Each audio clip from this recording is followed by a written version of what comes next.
हमें शिक्षा मंत्री का इस्तीफा चाहिए। गलत डिमांड क्या है? इसके लिए 18 दिन से जंतर मंतर पे वो भूख हड़ताल पे बैठे हुए हैं, अनशन पर बैठे हुए हैं, खाना नहीं खा रहे हैं, लेकिन क्या ही फर्क पड़ता है मंत्रियों को, मीडिया वालों को।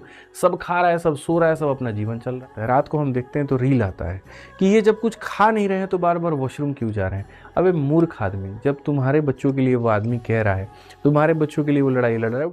काफी लोग सोनम वांगचुक के बारे में यहाँ पर कह रहे हैं कि सोनम वांगचुक के बारे में कहिए। देखिए, मैं आपको एक बात बताऊं, हमारे देश की जनता डर चुकी है, ठीक है, और इतना ज़्यादा डर चुकी है, जो लोग सत्ता में है मेरे भाई कहीं ना कहीं उनसे, चाहे वो पॉलिटिशियंस को कह लीजिए, फिल्म स्टार्स को कह लीजिए, यूट्यूबर्स को कह लीजिए, इन्फ्लुएंसर्स को कह लीजिए। मतलब आजकल मिश्रा जी हमने ये देखा है कि लोग ये कहते हैं आज की ब्लॉग में, ठीक है, कि हमारी जो गाड़ी है वो इथेनॉल से खराब हो गई, और अगले दिन फिर आकर के वो ट्वीट करते हैं इस बात को लेकर के, नहीं नहीं गाड़ी इथेनॉल से खराब नहीं हुई है, वो ऑटोमेटिक खराब हो गई। पता नहीं किस बात का डर है, किस बात का खौफ है, क्यों ऐसा अपनी बातों से लोग पलट रहे हैं।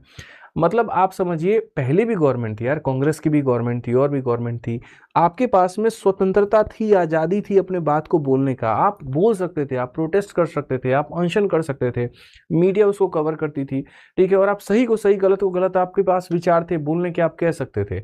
आज के समय तो लोगों को ऐसा लगता है अगर हम बोल दिए हमको घर से उठा ले जाएगा कोई। बताइए, सबसे बड़ा दुख इस बात का होता है कि आप मुझसे कह रहे हैं कि मैं सोनम वांगचुक के बारे में बोलिए। सोचिए, जिसका कैरेक्टर खुद आमिर खान ने प्ले किया, और उसके ऊपर में आमिर खान की बोली नहीं निकल रही है। तीसरी शादी, चौथी शादी, पता नहीं कितना कितना क्या क्या कर रहे हैं, अलग ही दुनिया में बिजी हैं, लेकिन उसके ऊपर में उनको बोलने का कोई फुर्सत नहीं है। आप में से नहीं पता होगा सोनम वांगचुक कौन है, मैं बता दूं। थ्री इडियट्स मूवी आपने देखी है? थ्री इडियट्स मूवी में जो आमिर खान ने जो रोल किया है वो उन्हीं व्यक्ति का किया जिनका नाम सोनम वांगचुक है। लद्दाख में इन्हीं की अपनी एक स्कूल है जहां पर पढ़ाया नहीं जाता, सिखाया जाता है, जहां पर बात हर दिन नई लर्निंग की जाती है। इन्होंने आर्मी के लिए बहुत कुछ किया, ऐसे ऐसे, ठीक है, यहाँ पर वहाँ के आसपास के लोगों के लिए बहुत कुछ किया।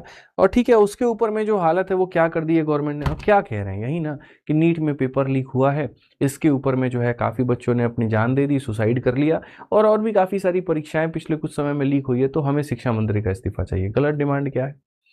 इसके लिए 18 दिन से जंतर मंतर पे वो भूख हड़ताल पे बैठे हुए हैं, अनशन पर बैठे हुए हैं, खाना नहीं खा रहे हैं, लेकिन क्या ही फर्क पड़ता है मंत्रियों को, मीडिया वालों को। सब खा रहा है, सब सो रहा है, सब अपना जीवन चल रहा है, और तुम लोग यहाँ पे उनके बारे में कुछ कहिए, उनके बारे में कुछ कहिए ना। भैया, आपको घर में से निकलना है ना, आपको जाकर के वहां पर उनका सपोर्ट करना है ना, आपको अपने घर वालों को कहना है कि उनको सपोर्ट करिए। जो लड़ाई चलेगी वो सोशल मीडिया पे चलेगी, और बस ट्विटर ट्विटर चलेगा, ट्रेंड ट्रेंड चलेगा, पोस्ट पोस्ट चलेगा, इसके अलावा और कुछ नहीं होगा। और मुझे दुख इस बात को लेकर के होता है कि जब बात ऑनलाइन पर आती है तो एक दिन में 20-20 मिलियन, 30-30 मिलियन की एक पार्टी बन जाती है, कॉकरोच जनता पार्टी। लेकिन जब वहीं जंतर मंतर में वो पार्टी वहां पर जो है कहीं ना कहीं सच के लिए लड़ रही है, तो 10 लोग भी वहां नहीं बैठे।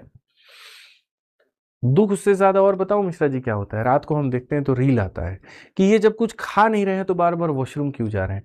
अबे मूर्ख आदमी, जब तुम्हारे बच्चों के लिए वो आदमी कह रहा है, तुम्हारे बच्चों के लिए वो लड़ाई लड़ रहा है, उसकी कौन सी कोई पॉलिटिकल पार्टी है, उसको कौन सा कोई पोस्ट चाहिए भाई। जितना उसका इंटेलिजेंस है, जितनी उसके पास में अलग अलग कंट्रीज की डिग्री है ना, तुम उसके पैर के धोने के बराबर में नहीं आओगे। इतना मान करके चलो, वो तुम्हारे लिए वहां पर लड़ रहा है, और तुम यहाँ पर क्या कर रहे हो, ये उससे पूछ रहे हो कि वॉशरूम वो क्यों जा रहा है।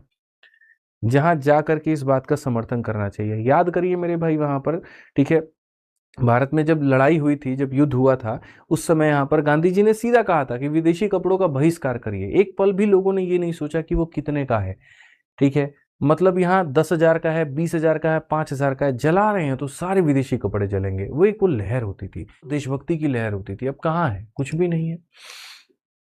मुझे दुख होता है अपने इस भारत में, जहां पर लोग जो है, मतलब नाम बदल करके अपने इंस्टा आईडी और इससे यहाँ पर सपोर्ट करते हैं, लेकिन अपने जेन्युइन पर कहीं पर कोई पोस्ट डालने से 10 बार सोचते हैं। घर वाले भी कह देते हैं मत करो भैया, कुछ हो जाएगा, क्या होगा। सच की बात कहनी है, सच्चाई पे रहिए, बस बात खत्म। तुम्हारे लिए ही बात है, तुम्हारे फ्यूचर के लिए ही बात है, जो सपना तुमने देखा है बस उसी को अचीव करने की बात है। आपको पता है कि आज मेरा तबीयत भी खराब है, बुखार भी है, सर्दी भी है, खांसी भी, क्यों खड़ा हूं मैं यहाँ पर।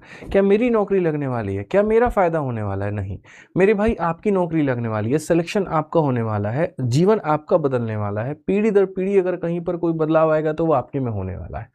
तो मैं कितना भी बेहतर पढ़ा लूं, मैं कितनी भी देर तक पढ़ा लूं, लेकिन जब तक आप नहीं पढ़ेंगे तो आपका सिलेक्शन हो पाएगा तो नहीं हो पाएगा। ठीक है। इसीलिए मेरा आपसे अनुरोध रहेगा कि कृपया करके थोड़ा धैर्य बनाइए, थोड़ी हिम्मत बढ़ाइए अपनी, ठीक है? और बढ़िया तरीके से पढ़ाई हम लोग करते हैं और अच्छा चलते हैं। आप पढ़ते रहिए, आपके हर कदम पर हम आपके साथ में हैं और कहीं पर भी हम आपका साथ नहीं छोड़ेंगे। आपको किसी और चीज़ की भी आवश्यकता है तो वीडियो के कमेंट बॉक्स में आप वो भी बता दीजिए, वो भी मेरे भाई यहाँ पर पूरा हो जाएगा। वीडियो कैसी लगी ज़रूर बताइएगा और चैनल को सब्सक्राइब कर लीजिएगा मेरे भाई। आज के लिए इतना ही, मिलेंगे अगली वीडियो में। जय हिंद भाई, धन्यवाद।